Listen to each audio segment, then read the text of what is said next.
Good morning. আজকে ঘুম থেকে উঠেই দেখি বাইরে প্রচণ্ড বৃষ্টি হচ্ছিল, আর আমার ঘুম থেকে উঠতেও আজকে অনেকটা লেট হয়ে গেছিলো। তো আমি উঠে সোজা চলে গিয়েছিলাম স্নান করতে। তো স্নান করে এসে আমি একটু রেডি হয়ে নিলাম। আর এই রোজ রোজ বৃষ্টিটা না আমার এখন একদমই ভালো লাগছে না।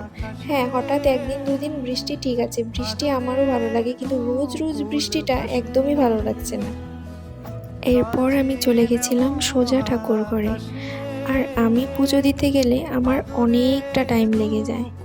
তারপর আমি পুজো দিয়ে একটু ওয়াটার খেয়ে নিয়েছিলাম। আর আজকে আমার ব্রেকফাস্টে ছিল বিটের জুস। তো ওটা আজকে আমি নিজেই করে নিয়েছিলাম। রোজ রোজ মাই করে দেয়, কিন্তু আজকে ভাবলাম কেননা আমি নিজেই করে নিই, কারণ এরপর থেকে তো আমার নিজেরটা নিজেই করতে হবে। তো যাই হোক, আমি জুসটা খুব এনজয় করে খাচ্ছিলাম, কিন্তু আমার একদমই ভালো লাগছিল না। এসব হেলদি খাওয়া আমার কোনোটাই ভালো লাগে না, কিন্তু উপায় নেই, হেলদি তো খেতেই হবে। এরপর খাওয়া দাওয়া করে আমি এক বনুর বাড়ি চলে গেছিলাম। দেখো আমাদের বাড়ি ল্যাদ খাওয়ার জন্য